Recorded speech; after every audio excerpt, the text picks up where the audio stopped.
Une tempête ravage un littoral, des milliers de personnes perdent tout, et pourtant les statistiques officielles affichent une croissance économique. C'est pas une erreur. C'est exactement ce que nos outils sont conçus pour faire. Compter la reconstruction, compter les factures, compter l'argent qui circule. Pas ce qui a été détruit. En économie, on appelle ça une externalité négative. Moi, j'appelle ça une dette cachée. Aujourd'hui, on va l'ouvrir. Dans cet épisode, je vais vous montrer pourquoi nos chiffres mentent, jusqu'où va la résistance des institutions, et ce que des chercheurs proposent pour tout reconstruire autrement. Aujourd'hui, les chiffres racontent les nouvelles frontières de la mesure. Revenons à cette tempête. Économiquement, voilà ce qui se passe concrètement. Des entreprises de BTP sont missionnées, des matériaux sont achetés, les ouvriers sont payés, les assurances versent des indemnités. Tout ça circule, tout ça, ça se compte. Résultat, le PIB augmente. Pourtant, il y a une région entière qui vient d'être dévastée. Il y a des écosystèmes côtiers qui ont disparu, des familles qui ont tout perdu. C'est l'absurdité fondamentale de nos indicateurs. Ils mesurent le mouvement d'argent, mais pas la création de valeur réelle. Et en entreprise, le parallèle est exactement le même. Le résultat net, c'est le chiffre que tout le monde va scruter, du dirigeant au petit actionnaire. Mais il ne raconte qu'une histoire partielle. Et il ne va strictement rien dire de l'épuisement du sol agricole. Il ne raconte pas non plus la pollution de la nappe phréatique. Il n'intègre pas le coût futur de la montée des eaux. C'est un peu comme si vous lisiez un roman, mais en n'ayant pas les chapitres au milieu. Dans mes cours, j'explique ça avec un principe simple. Ce qui n'est pas compté n'existe pas. La forêt, qui purifie l'air gratuitement, invisible. Les abeilles, qui pollinisent nos cultures, invisible. L'atmosphère, qui absorbe nos émissions, invisible. Quand on pense gratuit, on pense toujours illimité. Mais bon, on commence à connaître la suite. Et face à ce décalage entre les chiffres officiels et la réalité, il y a quelque chose qui se met en marche, tout doucement, mais de plus en plus fort. Et on a surtout deux choses, deux forces, simultanément, qui sont en train d'agir. Commençons par la première force, ce que j'appelle donc les investisseurs. Les marchés financiers commencent à prendre en compte ce que les bilans ne disent pas. Ils commencent à comprendre qu'une entreprise qui ignore ses risques climatiques, elle sous-estime ses risques financiers. Et notamment, on a Larry Fink, un des dirigeants du plus gros fonds d'investissement au monde, qui le dit en 2020, quand il dit « Le risque climatique est un risque d'investissement ». C'est pas une question de valeur, c'est pas une question de communication, c'est un risque financier qui est mesurable et qui doit apparaître dans les analyses. Et les chiffres ont commencé à suivre. Les fonds qui ont intégré des critères environnementaux et sociaux dans leurs analyses ont justement réussi à démontrer une volatilité structurelle plus faible dans les années qui ont suivi. Si je reformule, ça veut donc bien dire que lorsqu'on mesure l'impact, on mesure mieux le pilotage de notre risque. Et donc derrière les reportings et les notations ESG, certains actionnaires ne se contentent plus d'attendre leurs dividendes. Ils vont venir voter en assemblée générale, ils vont déposer des résolutions, ils vont interpeller les dirigeants directement. Et ça, c'est ce qu'on appelle l'engagement actionnarial. Et c'est la question que j'ai creusée pendant 5 ans dans ma thèse. J'ai fait une thèse sur l'engagement actionnarial en France, en allant justement interroger des actionnaires, des investisseurs institutionnels. Et donc l'idée, c'est de démontrer comment les actionnaires utilisent concrètement leurs droits pour forcer les entreprises à changer de trajectoire. Ce que j'ai trouvé est assez contre-intuitif. Ce ne sont pas forcément les grands fonds qui vont mener le jeu, il y a aussi des ONG qui vont s'inviter en assemblée générale, et puis il y a des actionnaires minoritaires qui vont réussir à former des coalitions pour poser les questions que personne n'a envie d'entendre. Donc, l'engagement actionnarial, on pourrait presque dire que c'est la finance qui se dote d'une conscience. Ou en tout cas qui fait semblant, mais bon, on pourrait en reparler pendant très longtemps. 5 ans d'études, vous vous doutez bien que ça ne se résume pas en 30 secondes. Alors, si ce sujet-là vous intéresse particulièrement, si vous voulez un épisode entier là-dessus, il suffit juste de mettre le mot thèse en commentaire et puis promis, je vous en fais une. La deuxième force, pour reprendre un peu notre idée, ce sont les régulateurs. En Europe, la machine législative s'est mise en marche de façon lente mais massive. Et ils sont aboutis à la CSRD, la Corporate Sustainability Reporting Directive, donc une directive sur le reporting durable. C'est entré en vigueur en 2024 avec une ambition qui était inédite à l'échelle de l'Europe, puisque l'idée c'était que plus de 50 000 entreprises allaient être concernées. Pourquoi je vous dis c'était l'idée ? Parce que malheureusement, en décembre 2025, le Parlement européen a adopté ce qu'on appelle la loi Omnibus et les seuils ont été drastiquement relevés. Et de 50 000 entreprises concernées, on est passé à seulement 10 000. Donc il y a 80% des entreprises qui ont été exemptées du jour au lendemain. Ça, c'est pour l'instant. On espère que ça va revenir. Ce texte-là, il disait quoi ? Il intégrait ce qu'on appelle la double matérialité. L'effet du monde sur l'entreprise, donc les risques climatiques, la rareté des ressources, la transition énergétique, mais aussi l'effet de l'entreprise sur le monde.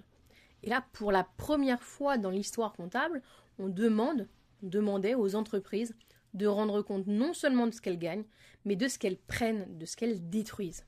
Alors, passons maintenant à la suite. Comment on mesure ça concrètement ? Parce que mesurer un stock de marchandises, c'est assez facile. Mesurer la valeur d'un logiciel, on sait faire. Mais comment on mesure une forêt, ou un récif corallien, ou de l'air pur ? Tout ça, c'est le défi justement du capital naturel. L'idée est simple à formuler, mais plutôt difficile à exécuter. Les écosystèmes rendent des services. Purification de l'eau, pollinisation, régulation du climat, stabilisation des sols.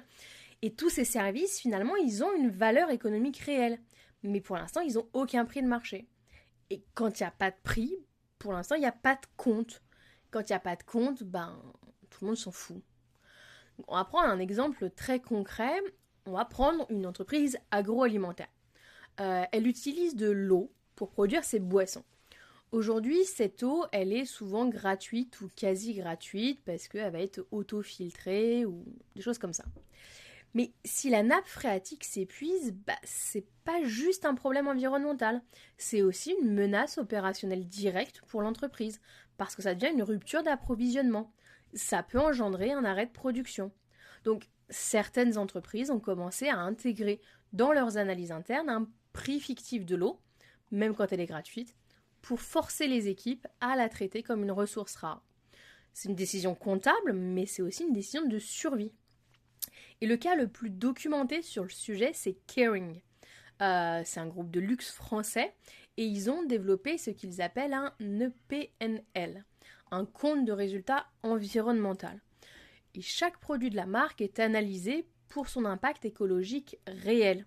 L'eau consommée, les émissions générées, la biodiversité affectée, et tout ça, c'est valorisé en euros. Donc là, c'est de la comptabilité de précision appliquée à la nature. Et puis évidemment, il y a le carbone. Combien coûte une tonne de CO2 ? Dans l'Union européenne, on en a déjà reparlé quand on a étudié la fraude au quota carbone sur les marchés financiers. Je vous remets le lien de la vidéo. Il y a un marché carbone, ETS, qui peut répondre à cette question-là. Et en l'occurrence, souvent, c'est entre 60 et 100 euros la tonne. En janvier 2026, la tonne de CO2 est à 88,31 euros. Voilà. Mais les économistes spécialisés en climat le disent, le vrai coût social du carbone, donc celui qui prendrait vraiment en compte les dégâts réels sur les économies, sur les migrations, sur la santé, ça se situerait plutôt entre 150 et 250 euros. Or, c'est le prix qu'on devrait atteindre, mais qu'en 2030. En gros, on a à peu près 4 ans de retard. Voilà. Et ça, c'est vraiment ce décalage-là entre le coût réel et le coût pratiqué actuellement. C'est la dette cachée dont je vous parlais un peu au début.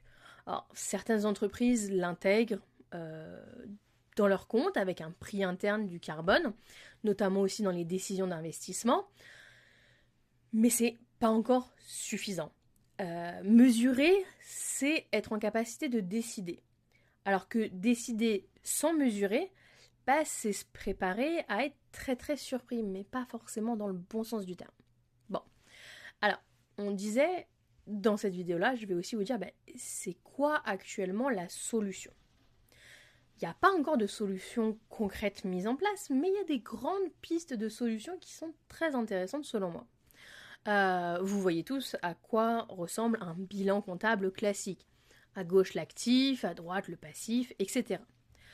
Si on se transpose dans le futur, voyageons dans le futur, on pourrait totalement imaginer le bilan du 21e, 22e siècle, avec à l'actif, en plus des machines et des brevets, on pourrait justement avoir l'écosystème environnant, les forêts autour de l'usine ou de l'entreprise, la qualité de l'eau, la stabilité climatique, la biodiversité, etc.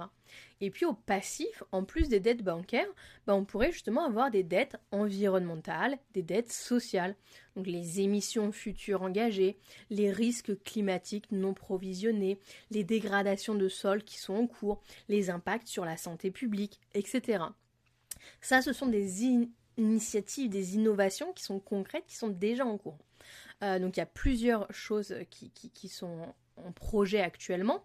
L'ONU notamment développe un cadre international de comptabilité environnementale, le SEAA, qui tente justement d'intégrer les actifs naturels dans les comptes nationaux. Moi j'aimerais qu'on garde quand même plutôt le focus sur la France, et en France on a des chercheurs. Alors, je vais en citer deux parce que c'est les deux que je connais le mieux, Jacques Richard et Alexandre Rambaud, qui développent ce qu'on appelle le modèle CARE. Donc, on l'appelle aussi la comptabilité triple capital. Capital financier, capital humain et capital naturel. Et là, on aurait 3 colonnes et pas une. C'est pas une approche qui est encore obligatoire, c'est encore l'objet d'études actuellement. Mais ça ouvre une porte fondamentale. Comptabiliser l'entreprise non plus comme une forteresse autonome, mais bien comme un acteur d'un écosystème. Le bilan ne se limiterait plus à un périmètre juridique, mais on étendrait la chaîne de valeur à ses fournisseurs, à ses territoires, etc. En comptabilité, j'arrête pas de vous le dire, on dit que chaque écriture raconte une histoire. Mais dans ces nouveaux bilans, moi j'aimerais bien que l'histoire, ce soit plus seulement celle de l'entreprise, mais celle de son lien avec le monde. Parce que la comptabilité, ça a toujours été un miroir de ce qu'on juge important, de ce qu'une société veut préserver. Pendant des siècles, on a uniquement comptabilisé les échanges commerciaux. Puis après, on a comptabilisé le capital industriel, parce que c'était la révolution industrielle. Mais peut-être qu'aujourd'hui, justement, c'est les limites de notre planète qu'il faut apprendre à compter. C'est pas qu'une question, je pense, de normes ou de reporting, c'est pas qu'une case à cocher pour la CSRD ou pas la CSRD. Je pense que c'est une question de choix. Et Jacques Richard et Alexandre Rambaud, ça fait des années, des décennies qu'ils militent pour une comptabilité justement écologique, avec un argument qui est assez simple, même s'il paraît un peu brutal, c'est de dire que tant que la nature est hors bilan, on la protège pas vraiment, parce que ce qui n'est pas compté n'est pas géré. Peut-être que les générations futures, justement, vont regarder nos bilans de 2025-2026 comme nous, on regarde les registres du Moyen-Âge, en se disant « c'est intéressant, mais ça ne saisit pas vraiment la complexité réelle du monde.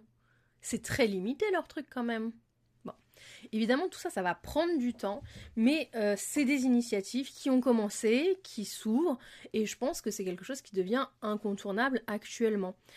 Parce que derrière toutes les normes, toutes les problématiques, tout le reporting, etc., il y a quand même une question qui est assez simple, c'est quel monde on veut léguer, en fait.